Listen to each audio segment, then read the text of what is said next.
నమస్తే, welcome to cine talkies. ప్రముఖ సినీ నిర్మాణ సంస్థ సితారా ఎంటర్టైన్మెంట్స్ ఫార్చ్యూన్ 4 సినిమాస్ బ్యానర్ పై శ్రీకర స్టూడియోస్ సమర్పిస్తున్న చిత్రం మ్యాడ్ స్క్వేర్. ప్రముఖ నిర్మాత హారిక సూర్యదేవర, సాయి సౌజన్య నిర్మించిన ఈ చిత్రానికి సూర్యదేవర నాగవంశీ సమర్పకుడిగా వ్యవహరించారు. యువ దర్శకుడు కళ్యాణ్ శంకర్ డైరెక్షన్ లో రూపొందిన ఈ సినిమాలో నాన్నె నితిన్, సంగీత్ శోభన్, రామ్ నితిన్ కీలక పాత్రల్లో నటించారు. సక్సెస్ఫుల్ చిత్రానికి సీక్వెల్ గా వస్తున్న మ్యాడ్ స్క్వేర్ మూవీపై అదే అంచనాలు నెలకొనున్నాయి. ఫన్ అండ్ లాఫింగ్ రైట్స్ కు సిద్ధమైన మ్యాడ్ స్క్వేర్ చిత్రం ఇటీవల సెన్సార్ కార్యక్రమాలను పూర్తి చేసుకుని నేడే ప్రేక్షకుల ముందుకొచ్చింది. ఈ చిత్రం ప్రేక్షకుల్ని ఏ మేరకు మెప్పించిందో మూవీ రివ్యూలోకి వెళ్లి తెలుసుకుందాం. కథ విషయానికొస్తే, గోవాకు వెళ్లిన ముగ్గురు యువకులు అశోక్, దామోదర్, మనోజ్ అనుభవాలు, వారి చుట్టూ తిరిగే 4-5 పాత్రలు సృష్టించే వినోద ప్రధానంగా సాగే కథ ఈ చిత్రం. ఈ మూవీలో యూత్ ని ఎంటర్టైన్ చేసే అంశాలు బోలెడున్నాయి. గోవాలో జరిగే పెళ్లి నేపథ్యంలో ఈ చిత్ర కథ సాగుతుంది. ఇందులో లడ్డూ పాత్ర అందరినీ తెగ నవ్విస్తుంది.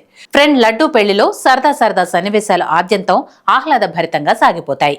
గోవాలో జరిగే పెళ్లిలో కట్నాలు చదివించే సన్నివేశం, ఎవరెవరు ఎంత కట్నాలు చదివించారు అన్న విషయాన్ని మురళీగౌడ్ పాత్ర చెప్పడం ఫన్నీగా అనిపిస్తుంది. ఈ సినిమాలో పెద్దగా ఎమోషన్స్ లేకుండా ఫుల్ కామెడీ పంచ్లతో ఎండ్ కార్డు పడే వరకు ప్రేక్షకులు ఈ చిత్రాన్ని ఎంజాయ్ చేస్తారు. పార్ట్ 1 మాదిరిగానే అవుట్ అండ్ అవుట్ కామెడీ ఉంటుంది. ఇక ఎవరెలా చేశారంటే, ఈ చిత్రంలో నాన్నె నితిన్, సంగీత్ శోభన్, రామ్ నితిన్ కీలక పాత్రలో నటిస్తూ ప్రేక్షకులకు కావలసినంత ఎంటర్టైన్మెంట్ అందించారు. ఈ ముగ్గురు పోటీ పడి మరీ ఈ చిత్రంలో హాస్యాన్ని పండించారు. బలగం ఫేమ్ మురళీధర్ గౌడ్ పాత్ర ఆద్యంతం ప్రేక్షకుల్ని కడుపుబ్బా నవ్విస్తుంది. ఈ చిత్రాన్ని డైరెక్ట్ చేసిన కళ్యాణ్ శంకర్ కంప్లీట్ కామెడీతో కథ, స్క్రిప్ట్ రూపొందించిన విధానం అద్భుతం. తెలంగాణ యాసలో ఆయన మాట్లాడే మాటలకు థియేటర్లో నవ్వులు పోయించాయి. మ్యాడ్ స్క్వేర్ సినిమాకు సక్సెస్ఫుల్ మ్యూజిక్ డైరెక్టర్ భీమ్స్ అందించిన పాటలు హైలైట్ గా నిలుస్తాయి. ఈ చిత్రంలో సన్నివేశాలకు కరెక్ట్ మ్యాచ్ అయ్యే విధంగా తమన్ బ్యాక్గ్రౌండ్ స్కోర్, మ్యూజిక్ ఆకట్టుకుంది.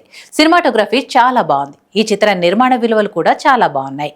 ఇక చివరిగా తీర్పు చెప్పాలి అంటే, అంచనాలు లేకుండా కథేంటి, లాజిక్లు వెతకుండా సినిమాను చూస్తే మంచి ఫీల్ కలుగుతుంది. ఈ మూవీలో సస్పెన్స్ కూడా కథలో ఉండేలా డైరెక్టర్ ప్లాన్ చేశాడు.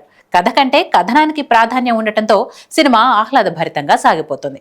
చివరిగా మ్యాడ్ స్క్వేర్ చిత్రం యూత్ కి బాగా కనెక్ట్ అయ్యే చిత్రం.